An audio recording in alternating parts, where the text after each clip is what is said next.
The clock on the wall showed 11:47 p.m. when David pushed his cleaning cart down the empty hallway of the 42nd floor. His shoes squeaked against the polished marble, the only sound in the silent building. Most people were home by now, tucked into their beds, but for David, this was when his workday really began. He had been cleaning offices at Apex Technologies for 3 years now. It wasn't glamorous work, but it paid the bills. More importantly, it let him be home during the day for his daughter Sophie. She was 6 years old and couldn't hear a single sound. Born deaf, she lived in a world of silence, and David had learned to live in that world with her. Tonight felt different, though. David couldn't quite put his finger on it, but something in the air felt off. Maybe it was just tiredness. He had been up since 6 that morning, making Sophie breakfast, taking her to her special school, picking her up, helping with homework, making dinner, and getting her ready for bed before his neighbor came over to watch her while he worked. He moved from office to office, emptying trash bins and wiping down desks. The executive floor was always his last stop. The big shots who worked up here made more money in a day than David made in a year. But their trash was just as messy as everyone else's. When he reached the corner office, the one that belonged to Victoria Ashford herself, he noticed something strange. The lights were still on. That never happened. Ms. Ashford was always gone by 8, according to the security logs he had seen. David hesitated, his hand on the cleaning cart. Should he come back later? But his shift ended at 2 in the morning, and he still had 5 more floors to cover. He decided to peek through the glass partition first. Maybe she had just forgotten to turn off the lights. But when David looked through the window, his blood ran cold. Victoria Ashford was sitting at her desk, her hands flat on the surface, her face pale. She wasn't alone. 2 men in dark clothes stood on either side of her. One of them was holding something small and black. David's eyes focused and his stomach dropped. It was a gun. His first instinct was to run, to find security, to call the police. But then he remembered the security radios. Everyone on the security team used them. If he called for help on those radios, these men would hear it. They probably had a scanner. They would know help was coming, and who knows what they would do to Ms. Ashford before anyone could reach her. David's mind raced. His heart pounded so hard he could feel it in his throat. He backed away from the window slowly, careful not to make any sudden movements that might catch their attention. His cleaning cart creaked and he froze. The men didn't turn around. They were focused on Ms. Ashford, demanding something from her. He could see one of them talking, his face angry. "Think," David told himself. "Think like you do when Sophie needs you. What would you do if she was in danger and you couldn't make noise?" That's when it hit him. Sign language. He had been learning sign language for 3 years, ever since Sophie was diagnosed. At first it had been simple signs for basic needs. But as Sophie grew, so did their vocabulary. Now they could have whole conversations without speaking a single word. David looked around frantically. He needed Miss Ashford to see him, but he couldn't let the men know he was there. The office had glass walls facing the hallway, which meant if he positioned himself right, she might be able to see him without the men noticing. He moved his cart away from the door and positioned himself at an angle. The reflection in the glass showed him that from where the men stood, they couldn't see him. But if Ms. Ashford looked up, even slightly, she would see him in her peripheral vision. David's hands shook as he raised them. He started signing, keeping his movements small and controlled. He didn't know if she knew sign language. Most people didn't, but he had to try something. Danger. I see. Help coming. He repeated the signs over and over. For a long moment, nothing happened. Ms. Ashford kept staring at her computer screen, her fingers hovering over the keyboard. One of the men was leaning over her shoulder, watching what she typed. David's hope began to fade. She couldn't see him. Or maybe she could, but didn't understand. Then so subtly he almost missed it. Ms. Ashford's eyes flicked toward the window, just for a second. Her expression didn't change, but her right hand, the one furthest from the men, made a tiny movement. Her thumb and index finger formed a circle. Okay. She understood. David's relief was so intense he nearly collapsed. She had seen him. She knew help was aware, but now came the hard part. He actually had to help. He couldn't call security. He couldn't call the police, not from up here where the men might hear. The stairwell was too far, and he would have to pass by the office door to reach it. If the men saw him running, they might panic. Panic made people do terrible things. David looked at his cleaning cart. Bottles of cleaning solution, rags, trash bags, and his tools. None of it seemed useful against two armed men. He wasn't a fighter. He was a father who cleaned offices to support his daughter. But standing here doing nothing wasn't an option either. His eyes traveled up to the ceiling, the sprinkler system. Every floor had one connected to the fire alarm system. If he could trigger it somewhere else in the building, somewhere far enough away, it might create enough confusion to give Ms. Ashford a chance. But that wasn't enough. He needed a better plan. David thought about the building layout. He had cleaned every inch of this place. He knew the maintenance tunnels, the air ducts, the service elevators that most employees didn't even know existed. He knew which doors stuck, which windows didn't lock properly, which rooms had access panels to the ductwork. That was it, the ductwork. 3 years of pushing a cart through these halls meant David knew this building better than almost anyone. He knew that Ms. Ashford's office had a maintenance access panel behind a decorative wall panel, installed when they had fixed an air conditioning problem last summer. He had been the one cleaning up the dust afterward. If he could get to that panel, if he could get into the ductwork, he might be able to reach the office without being seen. It was a long shot. The ducts weren't meant for people to crawl through, not really. They were tight and uncomfortable. But David was slim and he had motivation. He looked back through the window. Miss Ashford was typing something on her computer, slowly, clearly stalling. One of the men was getting agitated, his gestures becoming more aggressive. Time was running out. David made his decision. He moved his cart back toward the elevator, keeping his movements normal like he was just continuing his cleaning routine. When he reached the service closet, he slipped inside and grabbed a screwdriver from his tool belt. His hands were still shaking, but his resolve was firm. He had spent every day for the past 6 years protecting Sophie, keeping her safe in a world that wasn't always kind to children who were different.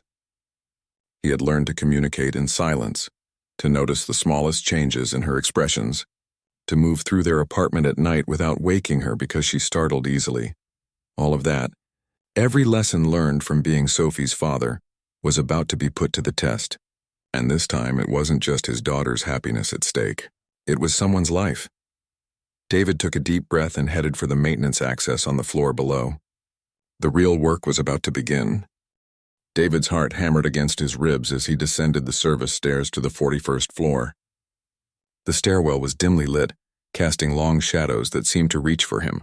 Every footstep echoed, and he found himself moving the way he did at home after Sophie went to bed, placing each foot carefully, distributing his weight to minimize sound. The maintenance access panel on the 41st floor was hidden behind a large potted plant that the decorating team had placed there months ago. David had always thought it was a fire hazard blocking access like that, but tonight he was grateful for the cover. He moved the plant aside as quietly as possible and pulled out his screwdriver. His hands were steadier now. There was something about having a plan, about taking action, that calmed his nerves. It reminded him of the early days after Sophie's diagnosis, when the doctors had sat him down and explained everything that being deaf would mean for his daughter. He had been terrified then too, but he had learned that fear became manageable once you started doing something about it. The screws came out easily. David had maintained enough of these panels to know exactly how they worked. He set each screw carefully in his pocket, not wanting to risk the sound of them hitting the floor. When the panel came free, he was hit with a blast of cool air from the ventilation system. The duct opening was small, barely 2 feet by 2 feet. David looked at it and then down at himself. He wasn't a big man, but he wasn't exactly small either. This was going to be tight. He thought about calling for help again, using his phone to text someone, anyone. But what would he say? By the time police arrived, it could all be over. No, this was on him. Just him and whatever courage he could scrape together. David took off his work shirt, leaving just his undershirt. Less fabric meant less chance of getting stuck. He grabbed a small flashlight from his tool belt and stuck it between his teeth. Then with one last deep breath, he pulled himself into the duct. The metal was cold against his skin and the space was even tighter than it looked. David had to move on his elbows and knees, inching forward like a caterpillar. The flashlight cast strange shadows ahead of him, and the sound of his breathing seemed impossibly loud in the confined space. He focused on Sophie's face. Her smile when he picked her up from school. The way she signed "I love you" before bed every night. her small hands forming the gestures they had practiced together. If something happened to him tonight, who would take care of her? His sister lived 3 states away. His parents were gone. Sophie would end up in the system, bounced from foster home to foster home, and most people didn't know sign language. She would be so alone. That thought pushed him forward faster. He couldn't fail. Not just for Ms. Ashford, but for Sophie. His daughter needed her father to come home. The ductwork branched off in different directions, and David had to think carefully about which way to go. He had studied the building schematics once when trying to understand why his supply closet on the 37th floor was always so cold. That obsessive attention to detail was paying off now. He took the right branch, then crawled straight for what felt like an eternity but was probably only 2 minutes. His knees were already sore, and his elbows ached from supporting his weight on the metal surface. Sweat dripped down his face despite the cool air flowing past him. But then he saw it up ahead and slightly above, the grate that led into Ms. Ashford's office. David stopped and listened. He could hear voices now, muffled but clear enough to make out some words. The password. Ms. Ashford, we don't have all night. The voice was male, deep, and carried an accent David couldn't quite place. I'm trying to remember, came Ms. Ashford's reply. Her voice was steady, controlled. She was still stalling. The encryption has multiple layers.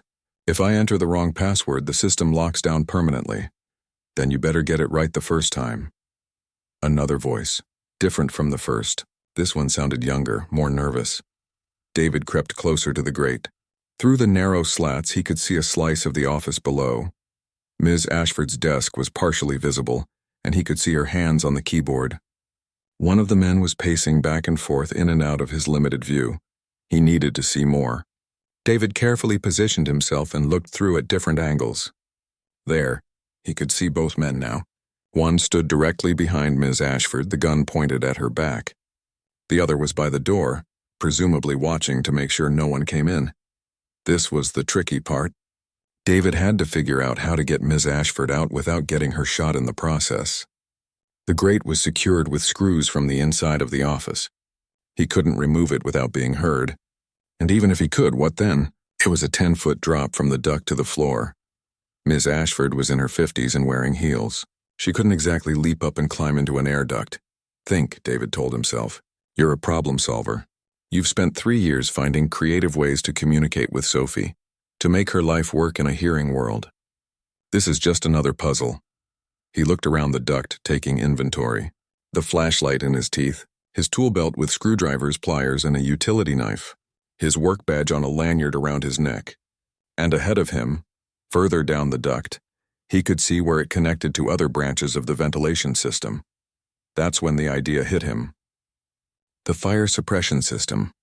David backed up carefully and found a junction where the duct branched toward the server room 2 doors down from Ms. Ashford's office. The server room was climate-controlled and had its own dedicated sprinkler system, extremely sensitive to heat and smoke. If he could trigger it somehow without actually starting a fire, it would create chaos without putting anyone in real danger. He crawled toward the server room duct, moving as quickly as he dared. When he reached the grate that looked down into the server room, he could see the rows of blinking lights on the machines below. The room was dark except for those lights and the red glow of the exit sign. David pulled out his utility knife and his flashlight. He knew this was crazy. He knew he could get in serious trouble for this. But what choice did he have? He removed the flashlight's battery compartment and took out the batteries. Then, using his knife, he carefully stripped a small piece of wire from his work badge lanyard, exposing the metal underneath. His plan was simple in theory, terrifying in practice. If he could create a small spark near the smoke detector, it might trigger the sprinkler system. He wouldn't be starting an actual fire, just fooling the sensor. David positioned himself as close to the smoke detector as he could get while still inside the duct. Then, with shaking hands, he touched the stripped wire to the battery terminals, creating a connection. The wire sparked and began to smoke slightly from the heat. He held it up near the grate, letting the small amount of smoke drift through the slats toward the detector. Come on, he thought. Come on. For several agonizing seconds, nothing happened. Then the smoke detector began to beep. A second later, alarms blared throughout the building, and the sprinklers in the server room burst to life. David dropped the batteries and wire, letting them fall into the server room below where they would be drenched and harmless. He scrambled back through the duct toward Miss Ashford's office as fast as his bruised knees would carry him. Through the chaos of alarms and the sound of sprinklers activating throughout the floor, he could hear shouting in Miss Ashford's office. "What's happening?" The nervous one yelled. "Fire alarm!" Could be real, could be automatic. The other one, the leader, sounded suspicious. "You check the hallway. See if there's actually a fire." This was it. This was the moment. David reached the grate above Ms. Ashford's office just as one of the men opened the door and stepped into the hallway. Through the grate, he could see Ms. Ashford and only one guard now. He made eye contact with her. For a long second, they stared at each other through the metal slats. Then David started signing again, quickly but clearly.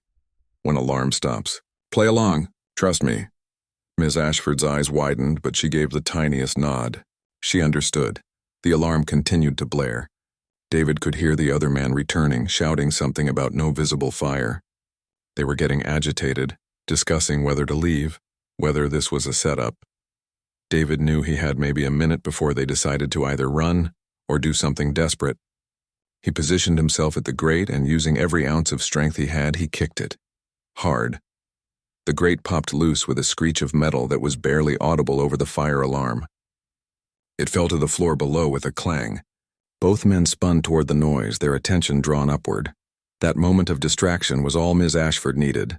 She dove sideways, rolling behind her desk as David had seen people do in movies, praying it would work in real life. "Move. Up here," David shouted, his voice hoarse.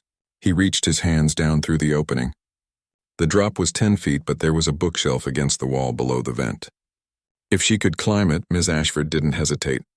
While the men were still processing what was happening, still pointing their guns uncertainly at the ceiling, she kicked off her heels and jumped onto her desk chair, then onto the bookshelf.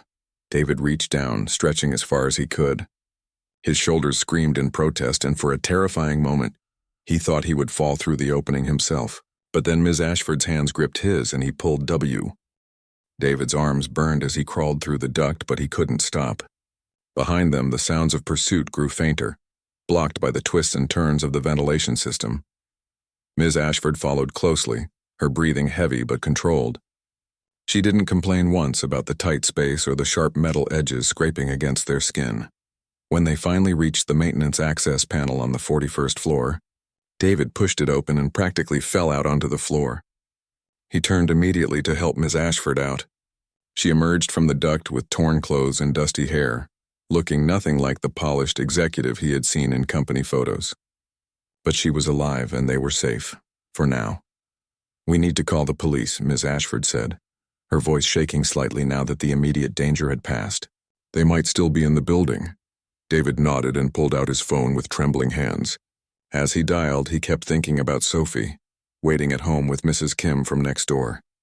His daughter had no idea that her father had just crawled through an air duct to save a billionaire. She was probably sleeping peacefully in her bed, her favorite stuffed elephant tucked under her arm. The police arrived in 8 minutes, though it felt like hours. David and Ms. Ashford waited in a locked conference room on the 40th floor, the door barricaded with chairs just in case. Ms. Ashford had wanted to talk, to thank him, but David had just shaken his head and signed that they should stay quiet. Old habits died hard. When the officers finally came, they found the two men trying to exit through a service entrance. There was a brief standoff, but the men surrendered when they realized the building was surrounded. No shots fired. No one else hurt. David felt his entire body sag with relief when the lead officer told them it was over. The rest of the night passed in a blur of questions and statements. Detective Morrison, a woman in her 40s with kind eyes, interviewed them separately. David told her everything, from noticing the lights on to using sign language to communicate with Miss Ashford, to his desperate plan with the fire suppression system. "You know that was incredibly dangerous." "What you did," Detective Morrison said, though her tone was more concerned than accusatory. "Those men could have shot you." "They could have shot Miss Ashford." "I know," David said quietly. "But I couldn't just walk away. And I couldn't let them know help was coming. My daughter, she's deaf. I've learned that sometimes the silent approach is the best approach." Detective Morrison smiled. "Your daughter is lucky to have you." By the time David was allowed to leave, the sun was rising. He had missed the rest of his shift and his supervisor would probably have questions. But all he could think about was getting home to Sophie. Mrs. Kim had texted him several times, worried when he hadn't returned by his usual 3 in the morning. He had told her there was an emergency at work, nothing to worry about. But he knew she wouldn't believe that until she saw him in person. When he finally walked through his apartment door at 7 in the morning, Sophie was sitting at the kitchen table eating cereal. She looked up, saw him, and her face broke into a huge smile. She signed, "Daddy," and ran to him, wrapping her small arms around his waist. David knelt down and hugged her tightly, breathing in the strawberry scent of her shampoo. For a long moment he just held her, grateful beyond words that he had made it home. Mrs. Kim appeared from the living room, her expression relieved. "You look terrible," she said. "What happened?" "Long story," David said. "Thank you for staying. I'll pay you extra for the overtime." "Don't be silly." Mrs. Kim waved her hand dismissively. "Sophie and I had fun. We watched a movie with subtitles and she taught me some new signs. You just take care of yourself." After Mrs. Kim left, David made Sophie her favorite breakfast, chocolate chip pancakes, and they sat together at their small kitchen table. She told him about her day yesterday, her hands moving rapidly through the signs. Her teacher had given her a gold star for her reading. She had played with her friend Tommy at recess. Normal, beautiful, everyday things that meant everything. David thought he could rest, maybe sleep for a few hours before picking up Sophie from school. But at 10 in the morning there was a knock at the door. When he opened it, he found Ms. Ashford standing in his hallway, flanked by 2 security guards in suits. She looked different in the daylight, less frightening. She had changed into a fresh suit and fixed her hair, but David could see the bandage on her hand and the scratch on her cheek that makeup couldn't quite cover. "Mr. Kim," she said formally, then seemed to catch herself. "David, may I come in?" David let her in, acutely aware of how small and shabby his apartment must look to someone like her. The furniture was old and mismatched, bought from thrift stores and garage sales. The paint on the walls was chipping in places, but it was clean, and it was home. Sophie looked up from her coloring book with curious eyes. Ms. Ashford smiled at her and, to David's surprise, signed, "Hello, I'm Victoria." Sophie's eyes went wide. She signed back slowly. "You know sign language?" "A little," Victoria signed. "My nephew is deaf. I'm learning." Sophie beamed and went back to her coloring, satisfied. David felt something in his chest loosen. This woman, despite everything she had been through last night, had thought to learn about his daughter before coming here. "The police told me about Sophie," Victoria said, switching back to speaking. "That's why you use sign language to communicate with me.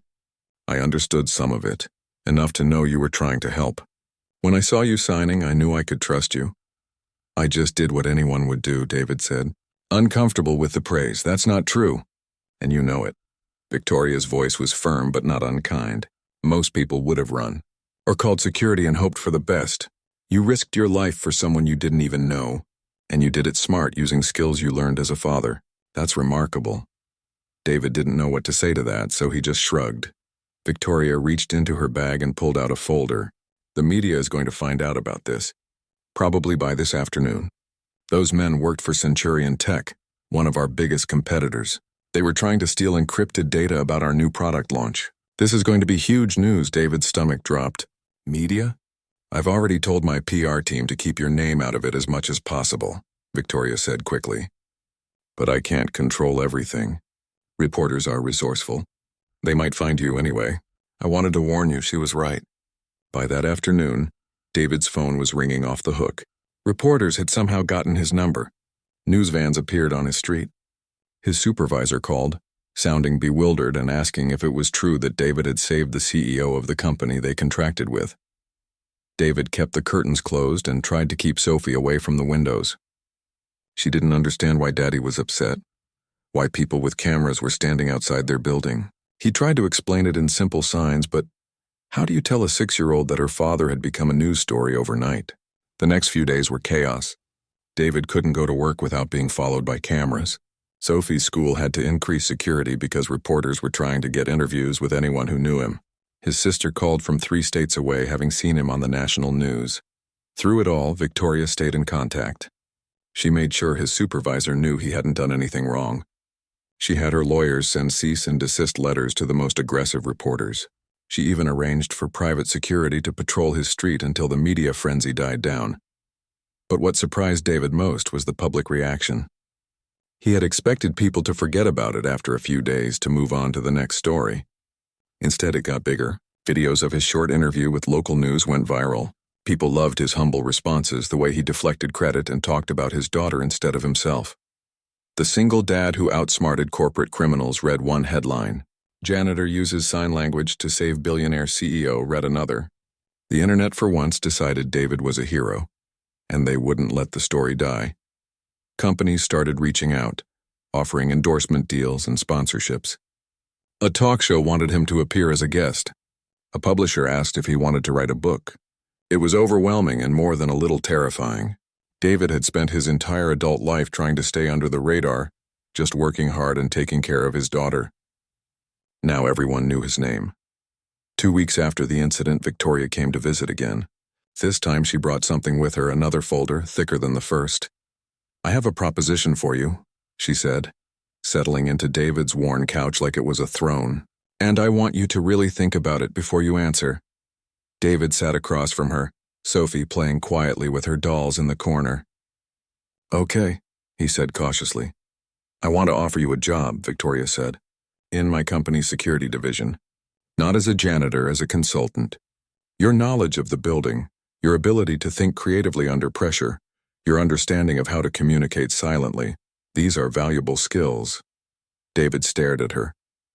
"I'm not qualified for something like that. I barely finished high school. I don't have any training in security." "You have real-world experience," Victoria countered. "You see things other people miss because you've spent years paying attention to details. You know this building better than people who have worked there for decades. And David's first day at his new job started at 8 in the morning on a Monday. He stood in front of his bathroom mirror, adjusting the tie that Victoria's assistant had helped him pick out. He barely recognized himself in the dress shirt and slacks. For 3 years, his work uniform had been a gray janitor's shirt, with his name embroidered on the pocket. Now he looked like someone who belonged in the executive offices, not someone who cleaned them. Sophie watched from the bathroom doorway, her eyes wide. She signed, "You look fancy, Daddy." David smiled and signed back, "I feel like I'm wearing a costume." "You look good," she insisted, then gave him a thumbs up for extra emphasis. The new apartment was still strange to them both. They had moved in 2 weeks ago, right before David started his new position. It had 2 bedrooms, a real kitchen instead of a kitchenette, and windows that actually opened. Sophie had her own room for the first time in her life, painted in the light purple she had picked out herself. But sometimes David still woke up in the middle of the night, forgetting where he was, reaching for the light switch that used to be on the left but was now on the right. Mrs. Kim had agreed to keep watching Sophie after school, though now she came to them instead of the other way around.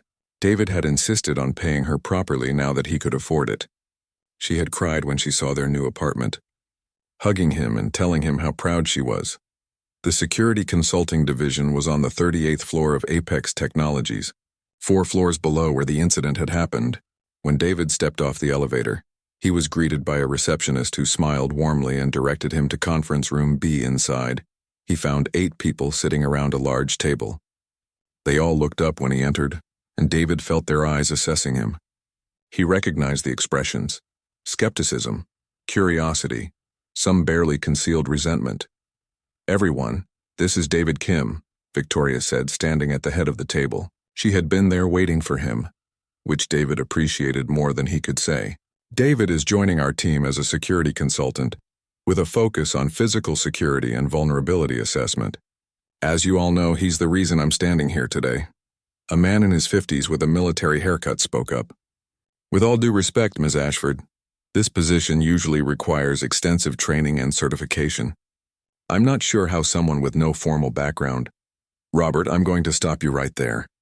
Victoria's voice was pleasant but firm. "David's background is exactly why I hired him.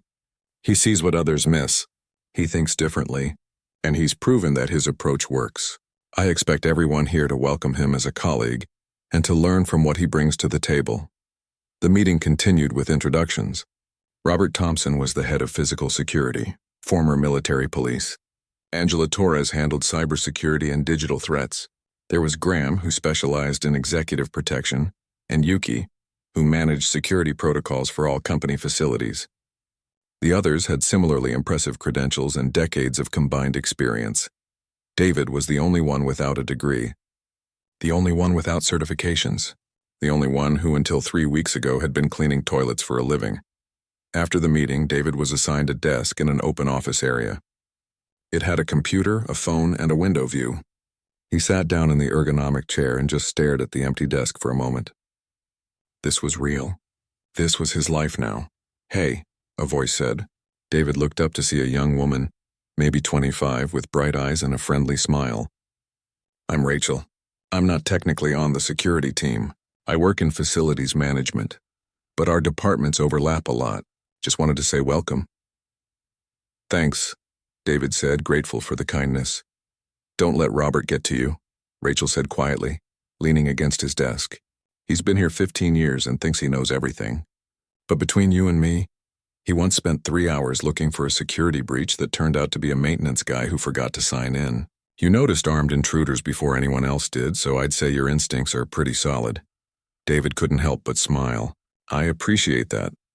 Also," Rachel pulled out her phone, "I've been learning sign language. My roommate's cousin is deaf, and I figured it would be good to know. Could you tell me if I'm saying this right?"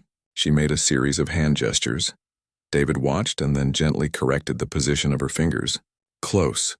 But this finger needs to be here for it to mean thank you. The way you had it, you were saying toilet." Rachel laughed. "Oh God, I'm glad you told me. I've been signing that to my roommate for 2 weeks. The first few weeks were harder than David expected. His job was to assess the building's physical security and identify vulnerabilities. It sounded simple enough, but it meant working with Robert Thompson's team, and Robert made his displeasure clear at every opportunity. "This is how we've always done security assessments," Robert said during David's second week, when David suggested a different approach to checking exit routes. "We follow established protocols. We don't just wander around with a gut feeling." "I understand that," David said, trying to keep his voice even. "But I'm suggesting that we also consider how someone who knows the building intimately might exploit things that aren't in the protocol checklist. The maintenance access points, the service corridors, the timing of shift changes, those are already covered in our protocols." Robert interrupted. "What happened with Ms. Ashford was a unique situation. It doesn't mean we need to reinvent everything we do." David bit back his frustration. He knew Robert saw him as a threat, someone who had gotten a job through luck rather than merit. Proving himself was going to take time and patience, neither of which came easily when he was being dismissed at every turn. But David kept showing up. He walked every floor of the building, not as a janitor this time, but as someone looking for weaknesses. He found them too. A side door that wasn't covered by cameras. A loading dock where deliveries came at the same time every day, creating a predictable pattern.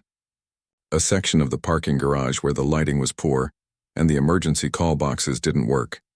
He documented everything and presented it at the weekly security meeting. Robert tried to downplay each finding, but Victoria backed David up, asking pointed questions that Robert couldn't easily dismiss. "How long has that emergency call box been broken?" Victoria asked. "I'd have to check the maintenance logs," Robert admitted. "Please do, and have it fixed by the end of the week." Victoria turned to David. "Good catch. What else did you find?" The turning point came during David's 6th week on the job. Apex Technologies was hosting a major tech conference with hundreds of visitors expected to tour the building.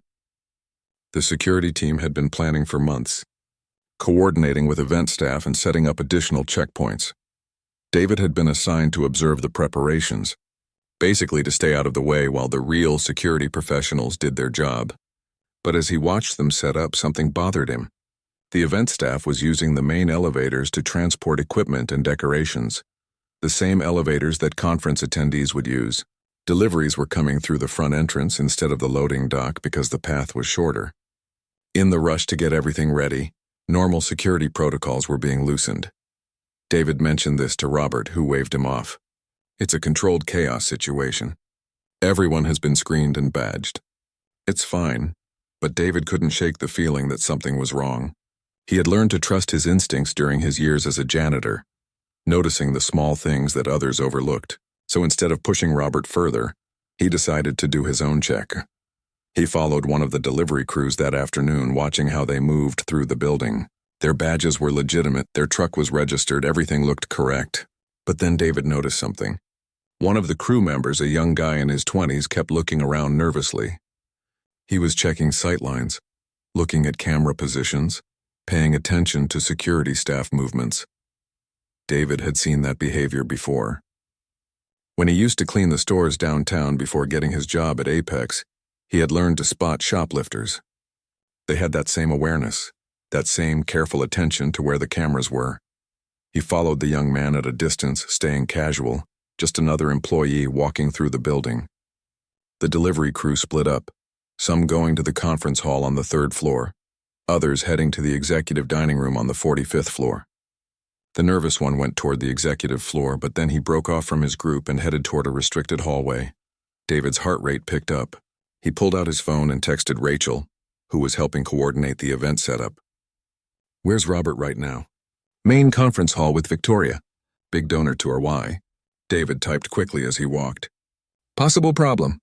"Executive floor. Send someone." Then he pocketed his phone and followed the delivery guy. The man had stopped at a utility closet, looking around to make sure he was alone. David watched from around a corner as the man pulled something small from his pocket and attached it to the inside of the closet door. It was tiny, maybe the size of a quarter, with a small blinking light, a listening device, or a camera, something that didn't belong there. David stepped around the corner. "Can I help you with something?" The man spun around, his eyes wide with panic. "For a secco?" 3 months after stopping the corporate espionage attempt, David received an email that made his stomach drop. The International Security Conference was being held in Chicago, and Victoria wanted him to attend as a representative of Apex Technologies. Not just attend, she wanted him to speak on a panel about unconventional approaches to security. "I can't do that," David said when Victoria called him into her office. "I'm not a public speaker. I'll mess it up." Victoria leaned back in her chair, studying him. "Do you remember what you said to me the night you saved my life? You said, 'Don't make a sound.' 3 words that changed everything. You communicated an entire plan with your hands silently, and it worked. Speaking to a room full of people isn't harder than that." "That was different," David protested. "That was instinct. Life or death. And this is your career," Victoria said gently. "Your chance to show everyone in our industry that security isn't just about credentials and protocol. It's about awareness and creativity. People need to hear your story, David. Not the dramatic rescue part, they've heard that already. They need to hear about how you think, how you approach problems differently." David wanted to refuse. The thought of standing in front of hundreds of security professionals, all of them more educated and experienced than him, was terrifying. But then he thought about Robert Thompson, who now asked for his input during meetings. He thought about Angela Torres, who had become a friend and was helping him study for his security certification. He thought about the younger staff members who had started coming to him with questions, valuing his perspective. Most of all, he thought about Sophie. She would start middle school next year, and kids could be cruel about differences. She would face people who doubted her, who underestimated her because she was deaf. If David backed down now, what message would that send her about facing challenges? "Okay," David said. "I'll do it." The next few weeks were a blur of preparation. Victoria connected him with a speaking coach, a woman named Patricia who had worked with executives for 20 years. Their first session did not go well. "You keep apologizing," Patricia said after David's 3rd practice run. "Every other sentence is 'I'm not an expert, but,' or 'this might not be right, but.' Stop apologizing for having an opinion. You earned your place at that conference. Own it." David tried again, this time without the disclaimers. It felt uncomfortable, like wearing shoes that were slightly too big. But Patricia nodded approvingly. "Better. Now tell me about your daughter." David blinked, confused by the change in topic. "What does Sophie have to do with this?" "Everything," Patricia said. "When you talk about her, your whole demeanor changes. You become confident, passionate, clear. That's the energy you need to bring to this speech. You're not just talking about security protocols. You're talking about protecting people, about seeing what others miss, about communication without words. Those are things you learned from being Sophie's father. That's your strength. Something clicked for David then. He had been trying to sound like Robert or Angela, professional and technical. But that wasn't who he was. His perspective was different because his life was different. That wasn't a weakness. It was exactly what made him valuable. The conference was in 2 weeks. David practiced his speech every night after Sophie went to bed, refining it, making it his own. Rachel offered to watch the recording and give feedback. Angela helped him prepare for the Q&A portion, throwing difficult questions at him until he could answer without freezing up. The night before the conference, David couldn't sleep. He lay in bed staring at the ceiling, wondering if he was making a huge mistake. What if he forgot everything he wanted to say? What if people laughed? What if he proved that everyone who doubted him was right? At 2 a.m, his bedroom door creaked open. Sophie patted in, clutching her stuffed elephant.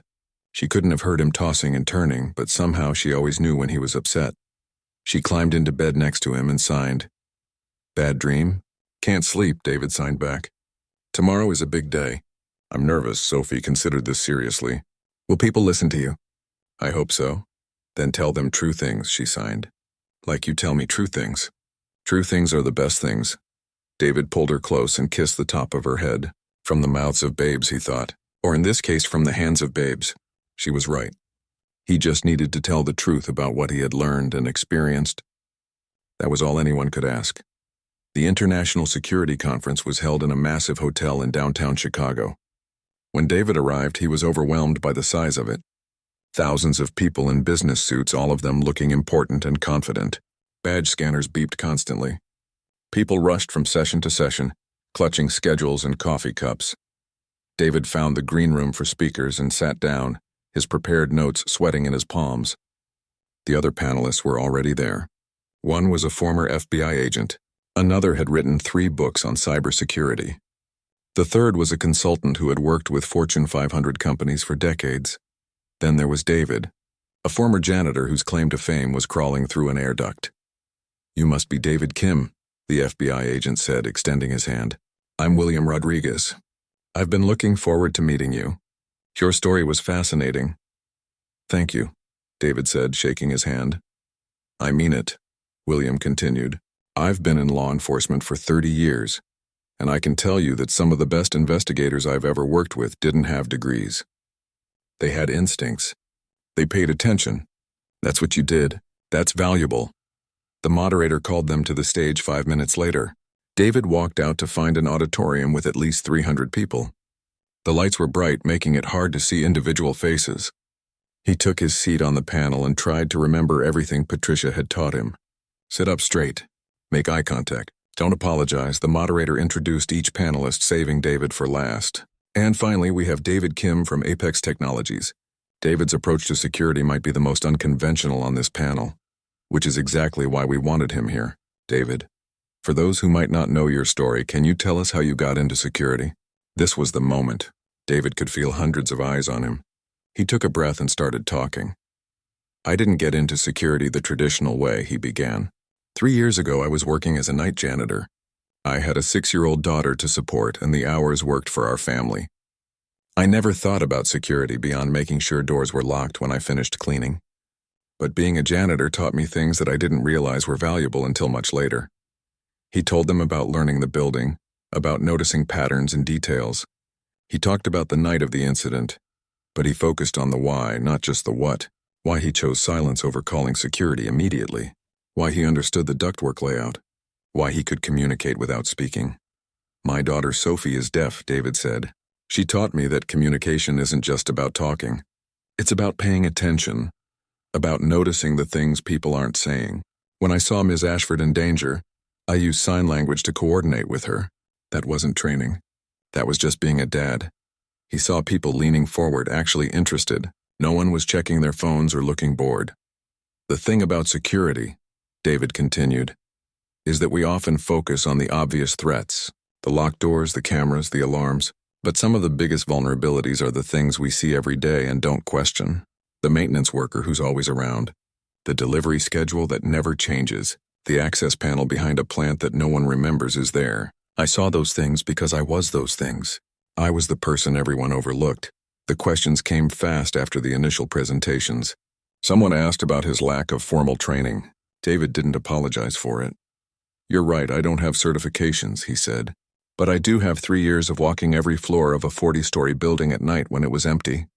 I have experience noticing when something is out of place, when a pattern changes. I'm working on getting certified now because formal education is valuable. But so is real-world experience. Both matter." Another person asked how organizations could replicate his approach. This was the question David had been preparing for, the one that mattered most. "Listen to your support staff," David said. "Your custodians, your maintenance workers, your front desk people. They see everything.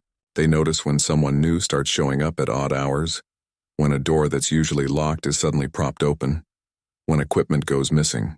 But often, no one asks them. We assume they're just there to clean or fix things. Create channels for them to report concerns. Train them to recognize suspicious behavior. Include them in your security culture." He saw heads nodding, people taking notes. A woman in the third row was recording his answer on her phone. "Security isn't just a department," David continued, gaining confidence. "It's everyone's responsibility. The CEO needs to think about security, yes, but so does the person who empties the trash bins. Because that person might notice things the CEO never sees. That person might save your company one day." After the panel ended, people lined up to talk to David, not to get his autograph or congratulate him on being famous. They wanted to know about his methods, his INSEE.